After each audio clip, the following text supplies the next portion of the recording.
my friends. This week's episode is actually a throwback or a repost of my very first podcast episode. So this was way back when, a few years ago.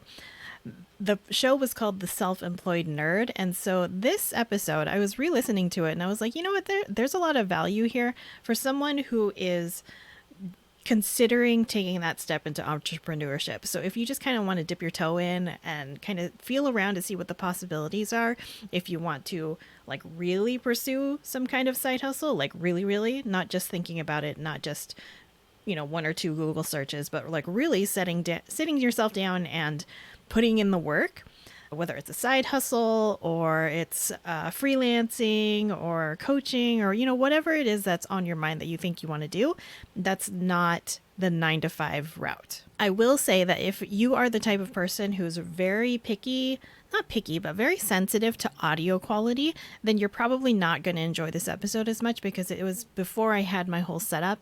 And so the audio isn't as great as like right now.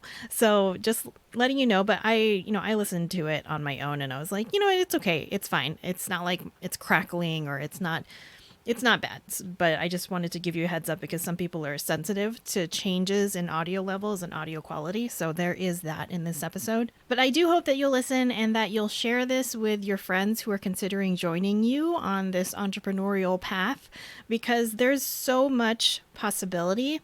And it's so unfortunate that like our corporate culture, it's basically like our US culture is corporate ladder climbing or, stay at home mom type of deal. I hope you will enjoy this episode and see it as a really nice foundation for just you stepping forward and taking the next few weeks to consider your options because there's always time to pivot. There's always time to like revamp your plan and consider your options without completely giving up.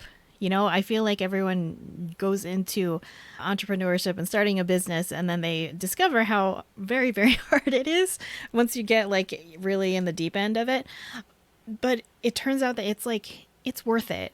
I will say that constantly because it really is worth it. If you think that you're trapped in, like a career trajectory that you just don't feel that great about, then really consider this, okay? Consider working for yourself, dabbling a little bit and seeing where else in the world that you might fit and that you might be a lot happier. So enjoy the episode and I will talk to you soon. Let's walk together through this crazy roller coaster of a lifestyle that is being self-employed and explore the fact that in this modern age of social movements, progressive thinking, and unlimited opportunity, thanks to the internet, you do have a choice. You have way more choices now.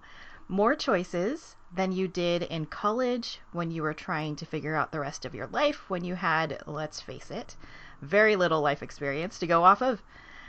More choices than your parents did as they were raising you and doing the best with what they had. There's just this huge rift between the corporate world and the self-employed world. Like the corporate world I'm very in tune with because I quit so many jobs just out of I was really going to lose my mind if I stayed around and just hung out with people like that for the rest of my life. And so I'm very aware of it. Just the idea of like every day is the same. You get up in the dark, you get ready, you go to work, you look at the time and you're like, okay, I'll be back in 12 hours to get ready to sleep and do this again. And when you're at work, you do the small talk, like, oh, hi, how are you? How was your weekend? Oh, it was good. How was yours? Oh, it was fine. Not long enough. Okay, well, I'll see you later. Okay, bye. And then, just the usual stuff. Like you get your projects from your supervisor who totally means well, but the deadline is ridiculous. And you're like, that's not going to happen. But okay, yes, sir. Yeah, I'll do it. And then, of course, you find your way to talk shit with your coworkers about how totally ridiculous this job is. Whether that's on private messages on your computer or at the water cooler. I don't know. Do people really talk in the water cooler anymore? Or is that just kind of a movie reference? But yeah, I think that is reality for a lot of us. And I don't think that you can really break that just because we would have to take down all corporations ever for that to stop. But I think that we really do need to spice things up a little bit. So Obviously, you're interested in becoming self-employed, whether that's a side hustle or something where you're just like, I want to start something. I know I could probably do it. I've listened to enough webinars to know that pretty much anyone can do anything. So I'm here to kind of break it down for you and be that bridge between the real world that you live in that seems a little like that is the only thing that actually exists, and connecting you to resources and people and fun experiences that don't cost a lot and really easy strategies that really just depend on you taking the time to appreciate yourself and do something a little weird and have a story for your Monday going back to work saying, you know what, I spent this weekend putting together this project and it's pretty cool because I made like $100. And that's kind of the beginning of it. I'm telling you, if you are not plugged in to this whole like online freelancing entrepreneur world, then prepare to be amazed, because if this is your first foray into it, you're going to love it. You know that you're here for a purpose. You know that there's more to your life than just being, in a butt in a chair. Like, I have literally had a supervisor say that she needs more people in the office to work in her department, and she just needs bodies. And I was like, oh, I'm just a body to her. So if you feel like you're more than a warm body to your supervisor and to this kind of network that you're plugged into right now, then get ready, because you're meant for more. This is a completely different world that you live in, that your parents lived in, that your grandparents lived in. This is totally different from the world that you were brought up in. And there are so many opportunities that you have no idea are out there because they live on the internet. And I know that, some of us who are not like, there's a certain age demographic that's very aware of the fact that you can do anything. But for those of us who are brought up in that mindset that you have to go to college, you have to find something to do, you have to, raise a family by a certain age, you have to be married by a certain age, you have to have enough benefits to cover all your health things that will probably never happen in your life, but you still need to pay health insurance, that kind of thing. If you were brought up in that, that is not the real world. That is not the modern world that we live in, and I'm hoping to bring that to life for you. So let's start with the basics. And for those of you who already have a business and you're kind of here for the more the nitty-gritty strategy part, I thought that it might be nice to just kind of like lay the groundwork for people who are new to this stuff so that we're all on the same page, and also so that you kind of know what you're getting into. So what it means to be self-employed, in my definition, is basically any non 9 to 5 route. So if you have ever thought that maybe it's kind of bull to only have to choose between starting a family and doing a 9 to 5, or just like those being your only choices, then pretty much anything else out there that you've seen or that you've witnessed someone else doing, those are totally options for you. That could be freelancing. So basically doing the same thing that you're doing in your own job, but you're doing it for yourself, so that basically you get a bigger cut of the money and you get to work with people that you actually want to work with. You have no boss. You get to, do things like that. And that's actually really great for people who enjoy their job and would like to get paid more, but the only option to get more money is to wait for a raise or ask for a raise or wait until the end of the fiscal year to see about budgets. The nice thing about being self-employed is that you get to make those decisions for yourself. You can just decide, next month I'm raising my prices, and that's it. And so it's actually really nice to start off freelancing and doing things on your own. That's actually how I got like a few of my first gigs, was that I was doing CAD drafting. If you're not familiar with that, it's basically the modern day blueprints where you draw things on the computer for people who are building things in construction, basically. And so I did that for a few gigs, just putting myself out there as a CAD drafter, and I actually did get a few jobs. It didn't light me up because I didn't realize at the time, and this was like years ago, that I didn't actually enjoy the job I had as a day job. And so, but if you do love your job, then freelancing and kind of doing something on the side, as long as it's not a conflict of interest and it won't get you fired yet, because later on you won't even need your day job. But if you like your job, then that's a good route. If you wanted to start a company, if you're like really passionate about something and you're like, you know what, I think I could do it. I've got the business savvy. Maybe you have that experience that's necessary to start a company and build a new product, then that's totally an option. It could be a service, which is what most people end up doing, coaching, being someone who gives advice and getting paid for it, paid to do the exact thing that you enjoy doing when you get together with your girlfriends and you're giving advice and they're like, wow, you're really good at this. You can do that. It's called coaching. So that's an option. You can also do the whole like selling your handmade crafts. I think everyone knows someone who is selling stuff on Etsy, whether they're like really pursuing it or they just happen to be a very creative person and they take really nice pictures of their stuff and then they put it on Etsy and they occasionally tell you about it. You can really make a business out of that. You can sell on Etsy, you can sell on Instagram. There are so many ways to sell the things that you enjoy creating anyway, so that's totally an option. There is also the option of like working as an event planner, weddings, doing passive income, like writing a book. And by the way, you can write like an ebook and just save it as a PDF and then people will pay you like $30 for it. It's a real thing.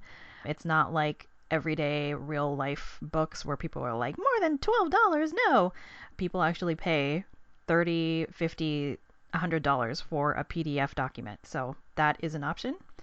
Another option that I actually really suggest, and this is the route that I went, was starting out just working for an entrepreneur.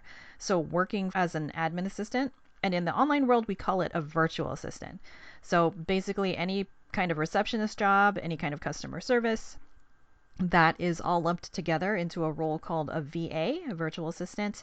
And it's very, very common, and it works because you're working with someone who has the budget, so they can afford you, and you usually get paid way more than you do in like a normal admin assistant job. So like just thinking about Craigslist or Indeed.com or LinkedIn, if you went for an admin assistant job, you would probably end up, I don't know, in like the $15 per hour range starting out, like with someone with no experience. But if you already do that and then you go online, like you can start off at $20 an hour, $25 an hour, and your job is literally like copying and pasting social media posts and scheduling things and responding to emails with like canned responses and things like that. I mean, it's not a 40-hour per week kind of job, but if you have enough clients, then you can make a living out of that just to start yourself off. And then once you learn more about the industry, then it kind of takes off from there. But anyway, I hope that kind of gets your juices flowing. Obviously, there are lots and lots of different options for you. And pretty much if you've ever heard of anyone doing anything other than commuting to a job that they hate, they started out just doing some kind of self-employment pursuit. They had something that they were very passionate about. They looked it up on the internet, same thing that you could do, and then they just kind of went with it.